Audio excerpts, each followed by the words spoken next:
Welcome back to The Manager, presented by Outlier Sports. I'm your host, Gianni Frangella. Today we are getting into week 7 of the NFL and previewing week 8 as well. Fun week in the NFL for week 7. It was a lot of fun for me up until Monday night, and I'll tell you why here in a second. But Steelers Bengals got off to it was kind of a classic, honestly, the Unk Bowl for the ages between Joe Flacco and Aaron Rodgers. 33 to 31, the Bengals take this walk-off field goal. Jamar Chase gets 23 targets, 16 receptions. As a T. Higgins owner, I'm stoked on the situation. I mean, it seems like Flacco is formidable. He's obviously not Joe Burrow, but he can get them down the field. That's the thing. Jake Browning couldn't get them down the field. And so now they have that. Rams play the Jaguars in London, absolutely demolished them, 35-7. Travis Hunter gets his first NFL touchdown. Stafford throws for 5 touchdowns. Was really never a game. Eagles in Minnesota win 28-22. Carson Wentz falls short of a revenge game. Patriots 31-13 over the Titans in their interim head coach's debut. Mike Vrabel gets a little bit of revenge. Panthers 13-6 over the Jets. What a horrible game. Browns 31-6 over the Dolphins. Boy, did the Dolphins look bad. Bears 26-14 over the Saints. Chiefs 31-0 over the Raiders. Absolute destruction. Colts 38-24 over the Chargers. Broncos Giants. Broncos win 33-32. Oh my God, man. Oh my God. I got to tell you how this game happened for me. I was visiting my dad this past weekend, and he lives in Naples, Florida. And I was flying out of Fort Myers, it's the closest airport there. Flying from Fort Myers to Houston, and then from Houston to Baton Rouge. I'm getting on my plane to Houston. I see that I was watching the game on my phone, and I think I saw Scadabo's touchdown for them to go up 13-0. And then I stopped watching because the plane took off. I had no service, and we had TVs on the plane, but my TV just didn't work, which is hilarious. So I just stopped thinking about it. I was like, whatever, I got to work on a project anyway. I'm working on the project, and the guy ahead of me, the guy like in the row ahead of me and to the left, has a TV on that's watching NFL Game Day Live, not Red Zone, but NFL Game Day Live, which is like a crappier Red Zone. And in the corner of my eye, I look up for a moment and I notice they're playing a highlight from the game, and I see the score is 19-8. I'm like, well, they scored again. At least we scored. Um, and then I see the play that they're showing when I see that score is the Theo Johnson tip touchdown. So I see them get to 26, and I'm just like, all right, I'm not even gonna think about it anymore. Like I wasn't watching or keeping up with it anyways because I had to work and I didn't have a way to watch it. But I'm just not even going to think about it anymore. Horrible loss, disappointing. I had already put it out of my mind. We land in Houston. My service comes on, and I have ESPN puts like a little blip at the top of my phone that shows the score of my favorite teams when they're playing, and it says 30-26 Broncos. I thought it was a glitch. I thought surely this is a mistake. They're sending out the wrong score. There's no way they had 30 points. I saw it was the fourth quarter and we only had 8. There's just no way. I go ahead and look it up. Sure enough, it was true, 30-26. And at this point, I think there's only like a minute left in the game. I can't believe it. Like I genuinely can't fathom that they're actually up in this game. I pull the game up on my phone on YouTube TV. I see the 3rd and 10 where they have just absolutely horrible pass interference call on Riley Moss. That was not PI. It just wasn't. Helps the Giants get a touchdown with Jackson Dart, and then just like that, all hope is lost again. And then they miss the extra point, and I think to myself, "Oh my God!" Like it's funny because them missing the extra point gave me a lot of hope again, and it's funny because it really shouldn't have because I didn't have hope in that moment, like in the moment before, because I had no faith in us getting down the field like that. I just didn't see it happening. But for some reason, them missing the extra point, which didn't change anything about what we had to do, gave me hope. And then, I mean, just flawless execution on this drive. 30-yard shot to Mims, which was totally intended for Cortland Sutton, but it lands in Mims' hands. Spike it. Another 30 yards to Cortland Sutton. Spike it. Perfect execution by Bo Nix. They get it to a 39-yard field goal.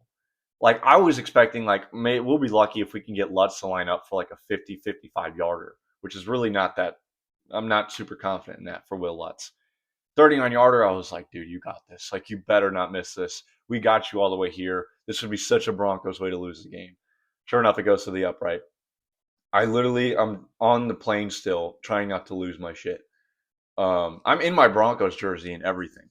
I could not believe it, bro. I could not believe it. I was like just roaming around the Houston airport, like, what the hell just happened? I watched the highlights right away, and I don't think they really do it justice because they just cut, like, there's too many cuts. It's 26-8 with less than 6 minutes left in the game. I need like the final 6 minutes with no cuts because even seeing the highlights, I can't understand how we ended up at 30, 33 points. Like, it doesn't make sense to me. It's just crazy. Unbelievable win. Broncos are first in the AFC West. I don't know if we're gonna finish there because the Chiefs are coming, man. But I'm gonna enjoy it while we have it, man. I'm gonna enjoy it because it feels good, especially the depths of hell that this team has been in for, the last 9 years before Bo Nix. And I know Sean Payton's a big reason for it too, but I just say we made it with Bo Nix. That's when the streak ended. That 9 year stretch to be here now, first in the AFC West at week 7, after week 7, unbelievable, man. It feels so good. Packers 27-23 over the Cardinals. Cowboys 44-22 over the Commanders. Jaden Daniels gets hurt in this game. Was originally believed to be like a bad, like, long-term injury, and they're saying it might be week to week. 49ers 20-10 over the Falcons. This game was kind of a snooze fest. Just really not that much action. Then we get to the Monday night games. So let me preface this. In my fantasy game, I was up by, I think, 5 points going into the Monday night, and I had 4 guys left. He had 2. My 4 guys were Baker, Mike Evans, Caleb McLaughlin, and Kenneth Walker. His 2 guys were Nico Collins and Jahmyr Gibbs. I'm sure you already know where this goes. Jahmyr Gibbs. I mean, I think he had. I'll get to him later. Actually, I have a thing about him here, but man, I thought I had it in the bag. I didn't account for him having the game of his life. I didn't account for Mike Evans dying on the field, breaking his clavicle. Really tough stuff. Baker had the worst game of his year too. It's just I was so confident going into that Monday night thing, and it just did not break my way. Vikings. We're getting into week 8 now. Vikings play the Chargers in LA Thursday night game. This is kind of a weird matchup because both of these teams pose a threat, but I don't think are that good. I'm going to go with the Chargers, though. Dolphins play the Falcons in Atlanta. Give me the Falcons for sure. Bears play the Ravens in Baltimore. I'm assuming Lamar Jackson's going to be back. Give me the Ravens. Jets in Cincinnati against the Bengals. Give me the Bengals. Bills in Carolina against the Panthers. Give me the Bills, but I still give props to the Panthers. They're 4-3. That's pretty impressive. But I am going to go with the Bills. 49ers in Houston against the Texans. 49ers. Browns in New England against the Patriots. Give me the Patriots. Giants in Philadelphia against the Eagles. Give me the Eagles because this has to be a statement win for them after getting boat raced in New York last time. Buccaneers in New Orleans against the Saints. Give me the Buccaneers. Bounce back win. Saints are terrible. Titans in Indianapolis against the Colts. Colts by 1,000,000. Cowboys in Denver against the Broncos. Come on now. Give me the Broncos. Although I shouldn't say that because, man, that Giants game was scary. I did preface that Dart and Scatabo were like scared me a little bit, but man, I do not run this 0 points through 3 quarters or almost no points through 3 quarters strategy again. All right, I've had it up to here with it. I'm glad you win. I'm glad you pulled it out, but I think you've used up all your luck there. I'll go with the Broncos though. Packers against the Steelers for a Sunday night matchup in Pittsburgh. Give me the Packers. Give me the Packers. Commanders at the Chiefs. Commander in Chief. I'm sorry. Give me the Chiefs. Jane Daniels probably not going to play, and I would probably pick them anyway. So that is Week 8. Let's get into the rundown here. Super Bowl matchup. Still got the Bills and the Lions. I'm sticking with the Bills because they didn't. They had a bye week this week, so there's nothing I can take away from that. This next week is really going to show a lot to me because the Chiefs, as I said, the Chiefs are coming. Chiefs are coming, man. And then the Lions had a really, really convincing win against the Buccaneers. I think they're a great team, man. And like I said about their loss to Kansas City, I think the Chiefs would have beaten anybody that week. They simply would not. They could not go 2-4. And so I'm going with the Bills and the Lions. Dark horses. I'm taking 2 teams off of this. Going into this week, I had the Chargers, the Rams, the Buccaneers. I'm taking the Chargers off because I don't see it anymore. I don't think they live up to that. A dark horse to me is someone who I wouldn't, is not one of the favorites, not one of the top choices, but I could see them slipping in there and getting to the Super Bowl or even winning. I don't see that with the Chargers anymore. I just don't. They're not good enough. The Rams I'm taking off here because I think dark horse is kind of not the right term for them. I think they, like as I said, it's not one of the favorites, but could still get in there. I think the Rams are one of the favorites at this point. Behind the Lions, I think they are the biggest threat in the NFC behind Detroit. They're really good, and Puka's going to come back, but they still look really good without him. I think the Rams are too good to be a dark horse. I'm leaving the Buccaneers on here, and I truthfully think they're actually like the perfect definition of a dark horse because they aren't one of the favorites. They're not one of the top dogs, but they're a good enough team that they can maybe get past them. They can maybe surprise, some of these teams and slip into the Super Bowl. Overachievers, underachievers, we're not doing it anymore. I'm discontinuing it because it was getting, I don't know. I was starting to feel a little forced, like I was forcing teams into the category, forcing new teams into the category. It just felt weird. I didn't like it as much anymore. We're replacing it with a new segment I actually did in the NBA podcast or NBA season preview. NBA kicked off last night. Really entertaining double overtime game with the Thunder and the Rockets. Then the Warriors beat the Lakers. Man, I think the Lakers look really bad. Anyways, this is football podcast. Stick to the subject. I did this segment in the NBA preview podcast, which you haven't watched. Please go watch that. What's the ceiling? What's the ceiling for the New England Patriots? Well, they have remaining games against Cleveland, the Jets twice, the Bengals, the Giants, and the Dolphins. They should win all of those games. Play devil's advocate. Let's say they go 5-1 in those games. They miss one of these gimmies. They're already at 5-2. That puts them at 10 wins. That's probably more than likely going to get you in the playoffs. I think they're a really good team. I don't know how far I think they'll go. Also, is Ramondre Stevenson a workhorse all of a sudden? Like, he was fumbling the ball, was running poorly with the carries he was getting. Yet since Antonio Gibson has gone down, he's gotten 13 carries last week, and then I should say 2 weeks ago, and then this past week he's gotten 18 carries. I think a lot of people thought, oh, Gibson's out now. Travion Henderson's gonna get some play. No, they're just they've just turned Ramondre Stevenson into a workhorse, and this week he was actually really good. Um, Ultimately, my verdict on the ceiling for the Patriots, I'm going to go divisional round. I don't see them getting past like the Bills in the playoffs or the Chiefs, um, or the Colts, who I mean I have to accept at this point are maybe just a really really good team, one of the best in the AFC. Um, I don't see that for them. I think this year is a huge leap for them, and they should be totally proud with it. And if they win 10 games and make the divisional round, that's a major success of the season. Cannot look at it any differently. Um, Verdict: divisional round. What is the ceiling for the Seattle Seahawks?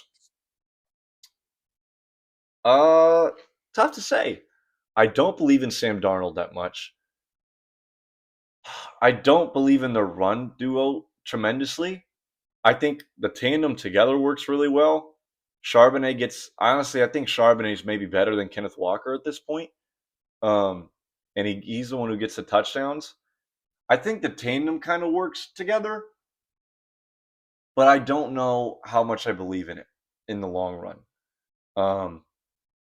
Because I think there's a difference between having two good running backs, like a good committee, like we've seen in the past with, like with Gibbs and Montgomery or Kamara and Mark Ingram when they had that. This is not that to me. This is two like mid running backs. Um, and I don't know how much. I'm not like trying to hate on it. I just I think that's kind of an iffy thing for me, the way I look at their team. I'm iffy on that. Someone I'm very, very confident in though, Jackson Smith and Jigba. Oh my God, is he good? He is that guy, man. 819 yards, first in the league by 190. And he's 50, yeah, he's got 50 receptions. He's tied for fifth. He's 8 behind first. Um, I mean, unbelievable. It's just I think one really good receiver can carry the team. There are other receivers throwing interceptions. Cooper Kupp threw a pick in the Monday night game. My verdict for them is a wild card game. I think they're a good team. I see the potential, but I'll give them a wild card exit. Now we're gonna move on to the MVP ladder. Um, some changes in this one, and a newcomer. Someone who honestly I'm surprised hadn't made it on my list up to that point, or up before this point, I should say. Starting at number one, Matthew Stafford, 1,866 yards, he's third in the league in yardage, 17 touchdowns, first in the NFL, 2 interceptions, 3 fumbles, 5-2 record. Um, I mean, and not only that, but like, I think there was some of the feeling of like, well, he's getting these stats, but like, it's really a Puka thing. Puka sits out. He threw for 5 touchdowns. Um, he's just that guy, man. You look at all of these great receiver seasons. Got Puka this year. Got Cooper Kupp in 2021. You got Megatron. What's the common denominator with all those three? Matthew Stafford. That's not to say that those players were totally uplifted by Matthew Stafford. I mean, we're talking about Megatron here, but it goes to show he is a part of history and he can make a receiver elite. And he's got the stats for it right now, and they're 5-2. Yeah, I think he's the MVP leader right now. Number two, Patrick Mahomes, 1,800 yards. He's a newcomer, by the way. Patrick Mahomes, 1,800 yards, fourth in the league, 14 touchdowns, tied for fourth in the league, 2 interceptions, 0 fumbles, 4-3, and a couple really confident wins these past 2 weeks. I held off on putting him on here earlier because the Chiefs started off so slow. Because they lost, you know, they lost the first 2 weeks. I'm not going to objectively say they should have won those games. They should have beat Jacksonville. They blew it. And he threw a 99-yard pick six. So that was my reasoning to hold him off up until this point, but now it's undeniable. I have him second. Baker Mayfield, 1,767 yards, sixth in the league, 13 touchdowns, tied for sixth in the league, 2 interceptions, 1 fumble, 5-2. Interception he had against the Lions was like really not his fault. That was a receiver interception, if that's what you want to call it. But yeah, man, he had a real rough outing this week. and I put that video out calling him the MVP. I got a lot of support on it. I was really hyped for him, riding the Baker train, and it fell off this week. So hopefully it gets back on track against New Orleans. I'm rooting for you, buddy. Jared Goff at number 4, 1,631 yards, ninth in the league, 15 touchdowns, third in the league, 3 interceptions, 2 fumbles, 5-2 record. So that's my MVP ladder. Stafford, Mahomes, Mayfield, Goff. Stars of the week, Christian McCaffrey, 24 carries, 129 yards, 2 touchdowns, 7 catches, 72 yards. How about CMC, man? He's from the same hometown as me, Highlands Ranch, Colorado. The high school CMC went to is like, it's this big Christian high school. It is directly across the street, like pretty much directly across the street from where my high school is. Our lunchroom windows, it's like a big panorama of glass. You can literally just see Valor is the name of the school. You could just see it like up on a hill, elevated from us, looking down upon us, glaring at us. We were a public school. They were like a huge private school. Would demolish us in football all the time. What can I say? Pretty cool though. It's from the same hometown. Anyways, Bo Nix, 279 yards, 2 touchdowns, 5 rushes for 48 yards and 2 touchdowns. Huge game for Bo. And I think the surprising part is how bad we played in that game through 3 quarters, and then he didn't have a turnover. Really picked it up at the end. Huge performance. Jahmyr Gibbs, 17 rushes, 136 yards, 2 touchdowns, 3 catches, 82 yards. Absolutely monstrous game. No other way to put it. And just really stuck it to me on Monday night. Time for Who Did What?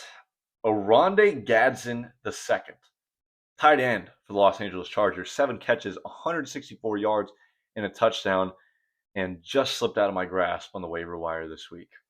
And the guy who beat me this past week picked him up, so it's a real double whammy. That son of a bitch. Disappointments. George Kittle, nothing.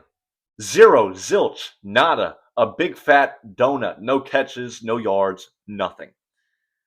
Saquon Barkley, 18 carries, 44 yards. Wow, yikes. Not good stuff, Saquon. Caleb Williams, only 172 yards, an interception, no touchdowns. They still won the game. DeAndre Swift and Kyle Monangai really got him there. And they were playing the Saints, so no surprise. But yeah, not a good outing for Caleb Williams. And now we're going to revisit my predictions and takes, which are not doing too hot.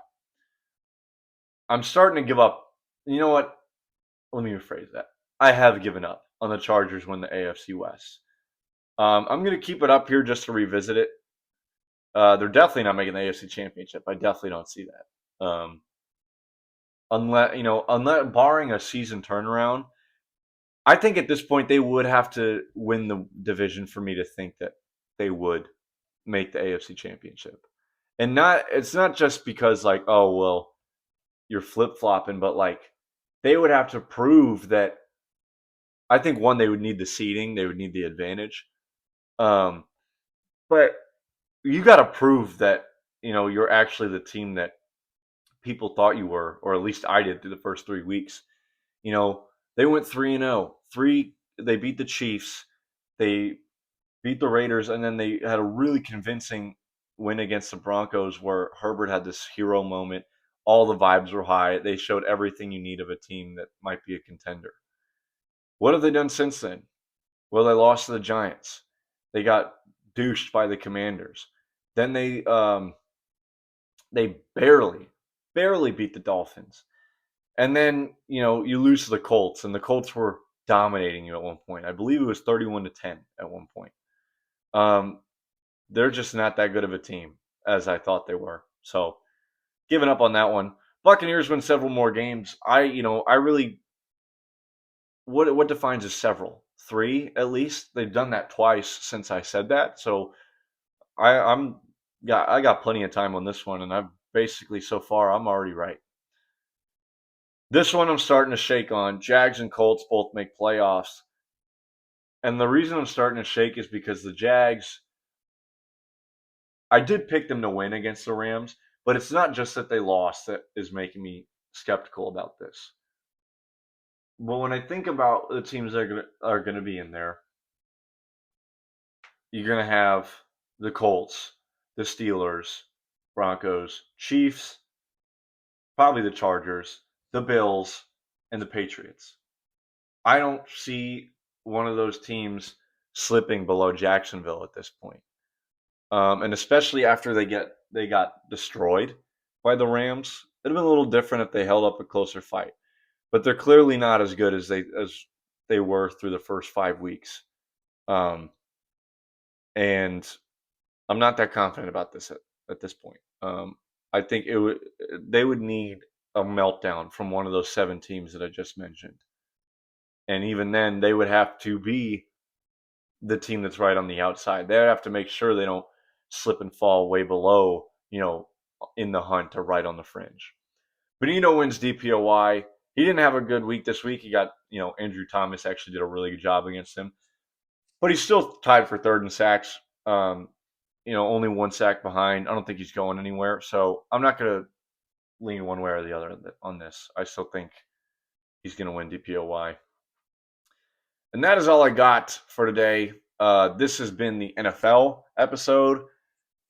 I think I'm going to do an NBA episode either today or tomorrow, just because the Tuesday games, the opening slate was a lot to talk about in itself. Hopefully tonight's going to be pretty entertaining as well. Very much looking forward to the NBA season getting underway. But with that being said, that is all for now. This has been The Manager, presented by Outlier Sports. I was your host, Gianni Frangella. Hope you enjoyed watching, listening, whatever you did to tune into this. Hope you have a great rest of your day.